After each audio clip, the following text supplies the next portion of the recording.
تو یہ آج ہمارا اخلاق پاکیزگی اور تسبیحات کا تیسرا سیشن ہے،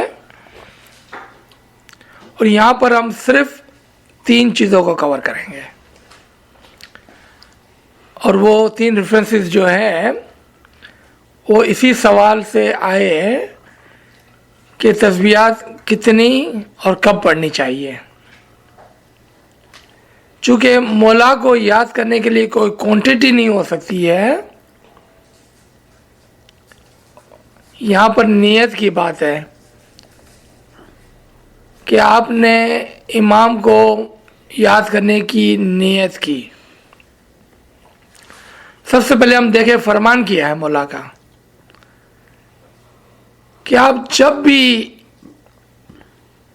چاہیں، جب آپ کے پاس 5 سیکنڈ ہو، سارا دن آپ مولا کو یاد کریں۔ یعنی کہ مولا کو یاد کرنے کے لیے کوئی وقت نہیں ہو سکتا۔ ہم یہ نہیں کہہ سکتے ہیں کہ 7:30 بج گئے چلو مولا کو یاد کرتے ہیں۔ یعنی کہ گھڑی آپ کو ڈیفائن نہیں کرتی ہے، مولا کی یاد آپ کو ڈیفائن کرتی ہے۔ آپ کے دل کے اندر یہ طرب ہونی چاہیے کہ کتنی دیر ہو گئی میں نے اپنے مولا کو یاد نہیں کیا ہے۔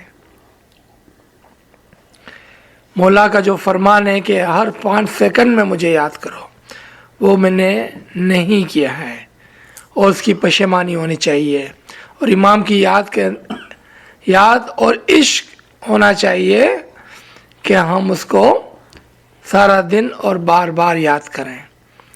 تو یہ فرمان آپ کے سامنے ہے کہ ہر 5 سیکنڈ میں، اور جب بھی آپ کے پاس وقت ہو، اور یہاں پر بھی 5 سیکنڈ کو گننے کی ضرورت نہیں، یعنی کہ کانسٹنٹلی یاد کرنے کی طرف فرمان ہے۔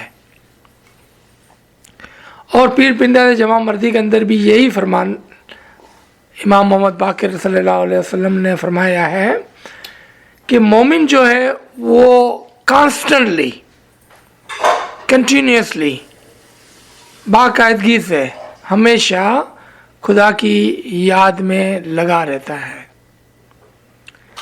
اور گنان میں بھی آپ دیکھیں کہ کچھ اسی طرح سے ہے۔ جی سوتے بیٹھے بھائی راہ چلنتے، نام صاحب جی کو لیجیے جی۔ یعنی کہ سوتے بیٹھے اور چلنتے، کوئی ایسا نہیں کہہ سکتا ہے کہ ابھی 7:30 بجے ہیں تو مجھے مولا کو یاد کرنا ہے۔ نہیں، فرمان یہ نہیں ہے، پیروں کی تعلیمات یہ نہیں ہے۔ مومن شخص چاہے وہ کھڑا ہو، بیٹھا ہو، چلتا ہو یا سویا ہو، وہ ہر ہمیشہ اپنے معشوق، اپنے امام کی یاد میں رہتا ہے، اور یہی یاد اس کو گناہوں سے دور رکھتی ہے، اور یہی یاد اس کو پاکیزگی کی طرف لے جاتی ہے۔ قرآن کے اندر سے اس ریفرنس کو نکال کر دیکھیں آپ، سورہ آل عمران ہے، 3 نمبر کی سورہ ہے، اور 191 ہے۔ آپ قرآن نکالیں، 3 کی 191، اور اس کو غور سے پڑھیں آپ، اور دیکھیں کہ کیا حکم ہے۔ کیا یہی حکم فرمان میں نہیں تھا؟ کیا یہی حکم ہمارے پیروں نے گنان کے اندر ہم کو نہیں دیا؟ کیا یہی حکم پیر پنجاب جمع مردی میں مولا نے لکھ کر ہم کو نہیں دیا کہ وہ لوگ کب خدا کو یاد کرتے ہیں؟ کون سا موقع درست ہے خدا کو یاد کرنے کا؟ جی پڑھیں۔ جو لوگ اٹھتے بیٹھتے کروٹ لیتے غرض ہر حال میں خدا کا ذکر کرتے ہیں اور آسمانوں اور زمین کی بناوٹ میں غور و فکر کرتے ہیں اور کہہ اٹھتے ہیں کہ خدا نے تو اس کو بیکار پیدا نہیں کیا، تو پاک و پاکیزہ ہے۔ اور آگے پڑھیں ایک اور آیت۔ بس ہم کو دوزخ کے عذاب سے بچا اے ہمارے پالنے والے، جس کو تو نے دوزخ میں ڈالا تو یقیناً اسے رسوا کر ڈالا، اور ظلم کرنے والوں کا کوئی مددگار نہیں۔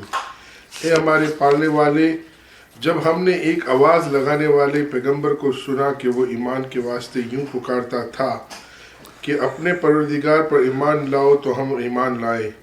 بس اے ہمارے پالنے والے، ہمیں ہمارے گناہ بخش دے اور ہماری برائیوں کو ہم سے دور کر دے، اور ہمیں نیک کاروں کے ساتھ اٹھا لے، اور اپنے پالنے والے اپنے رسولوں کی معرفت جو کچھ ہم سے وعدہ کیا ہے ہمیں دے، اور ہمیں قیامت کے دن اور ہمیں قیامت کے دن رسوا نہ کر۔ تو وعدہ خلافی نہیں کرتا، تو ان کے پروردگار نے ان کی دعا قبول کر لی۔ یہاں تک آپ نے سنا، اس کو دوبارہ سے دیکھیں اور غور سے سنیں آپ۔ یہ 191 سے لے کر 194 تک ہے سورہ آل عمران، کہ وہ لوگ کہ جو اٹھتے بیٹھتے کروٹ لیتے یعنی کہ سوتے ہوئے اپنے مولا کو یاد کرتے ہیں، اور آسمانوں اور زمین کی بناوٹ میں غور کرتے ہیں، تو وہ لوگ جو سارا دن امام کی یاد میں رہتے ہیں، اس کو ہر طرف ہر سو امام امام اور امام ہی دکھتا ہے، اور ہر چیز کے اندر امام کی خوبصورتی نظر آتی ہے اس کو۔ اور وہ زمینوں اور آسمانوں کی بناوٹ پر غور و فکر کرتا ہے، اور کیا کہتا ہے کہ اے علی اللہ، تو نے اس کو بیکار میں پیدا نہیں کیا ہے، اور تو ہی پاک و پاکیزہ ہے۔ بس ہم کو اگنورنسی کی، جہالت کی آگ سے بچا لے۔ اے ہمارے پالنے والے، جس کو تو نے دوزخ کی آگ میں ڈالا تو ضرور وہ رسوا ہوگے، یعنی کہ جو اگنورنٹ ہے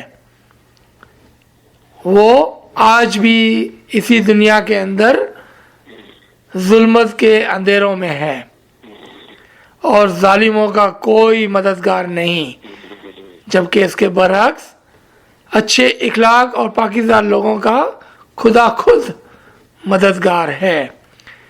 اے ہمارے پالنے والے، ہم نے ایک آواز لگانے والے کو سنا، وہ ایمان کے واسطے یوں پکارتا تھا کہ اپنے پروردگار یعنی کہ امام پر ایمان لاؤ، تو ہم ایمان لائے۔ بس اے ہمارے پالنے والے، تو ہمارے گناہوں کو بخش دے اور ہماری برائیوں کو ہم سے دور کر دے، اور ہمیں نیکوکاروں کے ساتھ اٹھا لے۔ اے علی اللہ، ہمیں اپنے رسولوں کی اور امام کی معرفت عطا کر، اور جو کچھ تو نے ہم سے وعدہ کیا ہے۔ اب اس جگہ پہ رکے اور سوچے کہ خدا نے کیا وعدہ کیا تھا، آپ کو یاد ہے؟ اے بنی آدم، تو میری اطاعت کر تو میں تجھے اپنے جیسا بناؤں گا، یہ وعدہ تھا خدا کا۔ اور جو کچھ ہم سے وعدہ کیا ہے تو اس کو ہمارے لیے پورا کر، کیونکہ تو ہرگز وعدہ خلاف نہیں، اور ہمیں قیامت کے دن رسوا نہ کرنا۔ اور اس کا جواب آخری لائن کو غور سے پڑھیں تو خداوند تعالیٰ نے ان کی دعاؤں کو قبول کر لیا۔ کیوں قبول کر لیا؟ کیونکہ یہ وہ حقیقی اطاعت کرنے والے تھے جس نے خداوند تعالیٰ کی پکار کو سنا اور لبیک کہا۔ جب خداوند تعالیٰ نے کہا یہ بنی آدم تو میری اطاعت کر، تو انہوں نے حقیقی معنوں میں اس کی اطاعت کی۔ تو خداوند تعالیٰ کا وعدہ تھا کہ میں تجھے اپنے جیسا بناؤں گا۔